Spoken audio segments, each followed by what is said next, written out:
Mehdi Gouiri encore me dit où s'arrêtera cette spirale infernale pour le Montpellier. Aucune envie, aucun plan de jeu, aucune volonté. Le club est creux et les résultats catastrophiques. Le club de Loulou Nicolas peut-il encore sauver sa saison? C'est-à-dire que c'est vrai que plus les semaines passent, plus ce que j'ai pu dire au début de la saison, c'est-à-dire qu'il me semblait, et il me semble toujours d'ailleurs, que il y avait des effectifs bien inférieurs à celui de Montpellier. Très franchement, je pense que Saint-Étienne, Le Havre, Angers ont des effectifs inférieurs à Montpellier, qui pour moi un effectif du niveau du FC Nantes. Mais il est évident que il y a trop de joueurs qui sont là depuis trop longtemps et qui sont arrivés peut-être dans une forme de confort absolu et qui n'ont plus envie de faire les efforts pour se faire mal. Je pense qu'évidemment que le symbole de ça, c'était Di Savanier qui déboule sur les terrains avec son petit bidon et son mauvais caractère. C'est-à-dire que on a l'impression que son caractère est inversement proportionné à la taille de son ventre. Et c'est dommage parce que c'était un joueur fabuleux. C'était évidemment le joueur qui apportait quelque chose de différent à cette équipe de Montpellier. Et aujourd'hui, il dérange plus qu'il arrange. Mais il n'y a pas que lui. Je pense que Ferry, qui a longtemps été un très bon soldat de ce club, est aussi en immense difficulté. Accor Adams, qui avait fait des débuts prometteurs, mais plus un pied devant l'autre. Nordin est usé à force de faire des efforts tout seul. Défensivement, c'est très faible. Ouais, donc et effectivement, aller prendre 4-0 au puits avec quasiment l'équipe type, c'est plus qu'inquiétant. Quentin Meyer me dit: à quand votre prochaine venue au stade de la Méno? Suivez-vous l'avancée des travaux? Oui, évidemment que je suis l'avancée des travaux. C'est pas très dur de les suivre d'ailleurs avec les nombreuses vidéos et communications du club qu'il y a. Quand est-ce que je vais revenir à la Méno? Alors très franchement, j'y ai été une fois cette année, c'était contre Lens, et c'était vraiment très très dur. D'abord parce que le stade est en travaux, il y a énormément d'escaliers, et avec l'état de mon genou, c'est très très compliqué pour moi.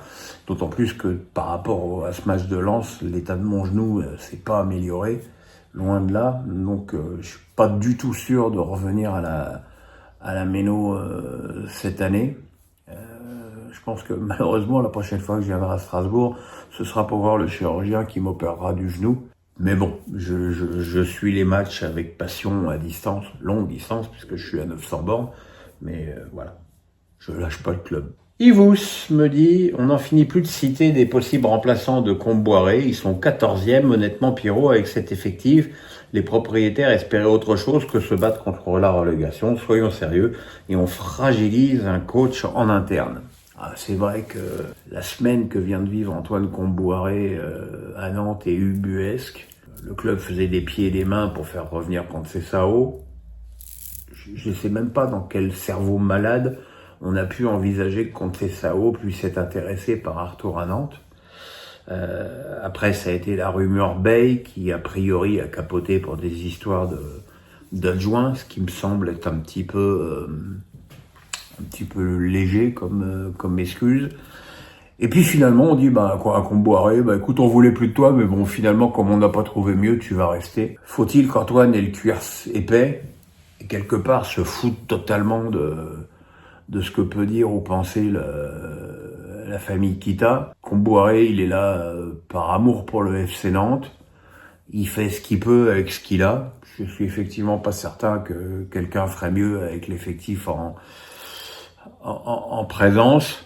Les gens me disent qu'il fait ça pour l'argent. Bon, vous voudriez quoi, qu'il fasse ça bénévolement aussi? Donc non, je pense que s'il est revenu en plus avec en étant totalement sans illusion sur ses dirigeants, c'est par amour pour le club, mais je pense que remettre ça en cause, c'est vraiment en soi problématique. Effectivement, je suis d'accord avec Yvous, le club est à sa place dans la lutte pour le maintien, ça vaut pas mieux. Je trouve qu'ils ont déjà un total de points pas inintéressant. Bon, ils en ont pris 4 à Brest, mais jusqu'avant, ils avaient battu Rennes, ils avaient fait match nul au Parc. Et je pense toujours qu'il y a pire qu'eux. Mais c'est vrai que ça doit être extrêmement pénible de se farcir l'Equita tous les jours. Alors même s'ils sont pas là tous les jours, le peu qui sont là, c'est lourd. Hein. Jokic the GOAT me dit: quel est le journaliste sportif et non sportif que tu aimes le plus? Journaliste sportif, j'ai une admiration et une amitié sans limite pour Frédéric Verdier. D'abord parce qu'il commente le tennis sur Eurosport et que voilà, moi le tennis c'est vraiment ma récré, quoi. Et j'adore son style, son humour, son immense culture générale et culture tennistique. Voilà, j'aime ses quiz, j'adorais ses échanges à fleur et moucheté avec Jean-Paul Lotte. Voilà, il est drôlissime et voilà, à chaque fois que je me mets devant un match de tennis commenté par Fred, c'est toujours une fête. Et pour les journalistes normaux, alors je sais pas si on peut considérer Pierre Lescure comme un journaliste, mais j'aime beaucoup Pierre Lescure, j'aime beaucoup Marchal et Truchot, des Grandes Gueules, qui est une émission que je regarde finalement assez souvent le matin chez moi. Voilà. Kéké des Town me dit: j'aimais beaucoup ton humour sur le CFC, j'ai l'impression que désormais tu as un peu levé le pied sur certaines vannes. Est-ce volontaire pour éviter de nouvelles polémiques? Non. Non, c'est pas volontaire, c'est juste qu'il y a quand même un truc qui t'a pas échappé, c'est que maintenant je fais des vidéos tout seul et que tu fais surtout des vannes quand tu échanges avec quelqu'un.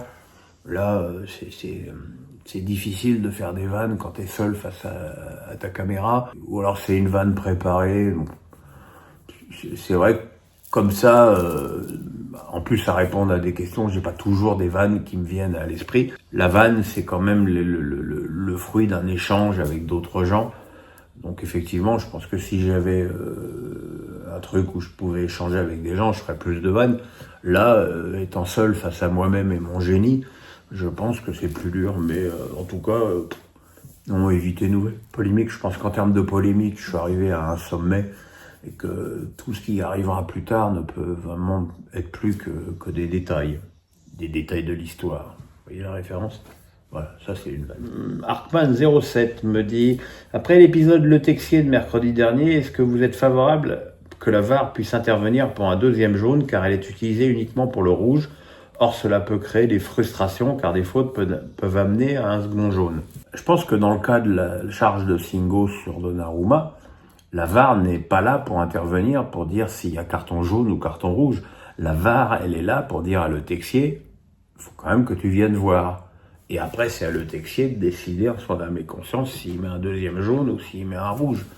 Ce que je reproche à la VAR dans cette situation, c'est de pas avoir insisté auprès de Le Texier, qui était évidemment sûr de lui, comme toujours, sachant que s'il avait mis rouge, je pense qu'il n'y a pas grand monde qui aurait trouvé ça scandaleux. Patrice Loco me dit: la Liga éliminée contre des N2 ou 3, c'est du foutage de gueule, non. C'est censé être des professionnels et ça justifie la différence d'écart avec les amateurs. Le Havre, Montpellier est limite pour l'OL et Nice. Tu sais, tout à l'heure, on me demandait quels étaient mes meilleurs souvenirs en Coupe de France et je te parlais d'Evry. Et Evry, il y avait un boulanger, un électricien. Aujourd'hui, t'as Calais qui est en N3, qui joue contre Strasbourg et dont l'avant-centre est Claudio Beauvu. Je veux dire, aujourd'hui, les clubs amateurs de National 2 ou 3 regorgent de joueurs qui ont été recalés dans les centres de formation, mais qui ont malgré tout longtemps suivi la formation d'un club pro et qui effectivement ponctuellement peuvent te poser des problèmes. Donc je pense effectivement qu'aujourd'hui l'écart entre les clubs amateurs et les clubs professionnels s'est amenuisé, surtout quand tu joues dans un contexte de dernier match avant la trêve, alors qu'avant c'était le premier match après la trêve, mais ça revient un petit peu au même, dans des températures glaciales, des pelouses moisies, voilà, tout ça, ça nivelle un petit peu les valeurs. Et puis il y a aussi, faut pas se cacher, un décalage de motivation. Et je suis pas persuadé, par exemple, que Le Havre ou Montpellier avaient fait de la Coupe de France un objectif fondamental cette saison. Bonjour Pierre, bon anniversaire à Mélissa, me dit Pascal du 82. Nantes n'a pas laissé la recette à Drancy alors que cela est censé être une tradition. Pensez-vous qu'il devrait y avoir un article stipulant que les gros laissent la recette aux petits clubs? Ce que je trouve pathétique, c'est de pas laisser une recette de 12 000 € pour un club comme Nantes. que si Kita est à 12 000 euros, il faut qu'il vende très très rapidement son club. Ça dénote encore une fois d'un manque de savoir-vivre absolu. Je suis pas certain qu'il soit obligé de légiférer pour obliger les gens à avoir une bonne éducation et un minimum de fair play. Je vois par exemple que Marseille a laissé la recette à Saint-Étienne alors que c'est un club de Ligue 1 et que le stade en plus il était plein. Donc c'est avant tout une question d'éducation. S'il faut légiférer pour ça, pourquoi pas. Effectivement, on pourrait dire qu'à partir du moment où il y a 2 divisions d'écart, le club laisse la recette. Mais je trouve ça encore pas plus mal justement de laisser au club la possibilité de démontrer que ce sont des gens bien ou des gros rapias. Je pense que malheureusement, dans ce cas-là, Kita, une nouvelle fois, a choisi son camp. Artman07 me dit « Pour quelle raison, après Monaco PSG, M. Le Texier n'est pas intervenu auprès des journalistes, alors qu'il l'avait fait dans un esprit pédagogique après OM PSG pour expliquer sa décision? Avait-il peut-être des consignes pour ne pas le faire de la part de la direction arbitrale ?» Ça, on ne le saura jamais. Ou peut-être qu'une fois qu'il a revu les images, il s'est dit que tous les arguments qu'il avait donnés pour justifier l'expulsion d'Amin Harit lors du classique, évidemment tombaient à l'eau pour la non-expulsion de Singo et qui s'auto-contredisait à quelques semaines d'écart. Je ne vois pas d'autre explication. C'est dommage que le Texier ait raté à ce point-là son arbitrage, parce qu'il n'y a pas que ça, hein. Il aurait dû avoir un deuxième rouge pour Monaco sur Lamine Camara, il n'y a pas pénalty sur Marquinhos. Ça fait beaucoup d'erreurs pour un arbitre supposé être le numéro 1 de l'arbitrage en France, qui a fait un très très bel Euro et qui avait fait un très bon début de saison, tant au niveau international qu'en Ligue 1.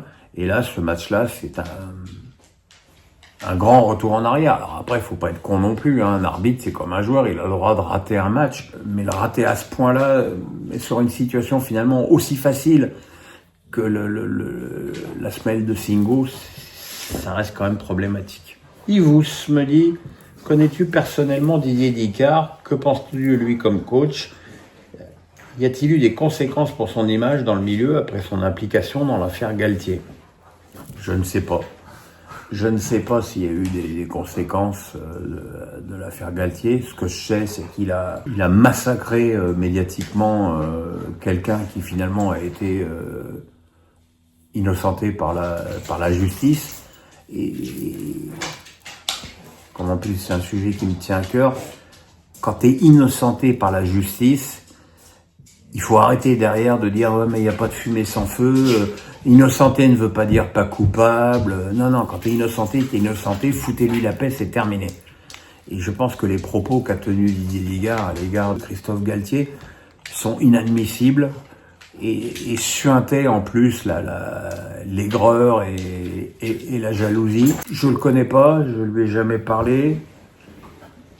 J'aimais pas son attitude sur le banc à Nice. Globalement, il n'a pas d'attitude sur le banc du Havre où j'ai l'impression qu'il est prostré et totalement spectateur de la déchéance de son équipe.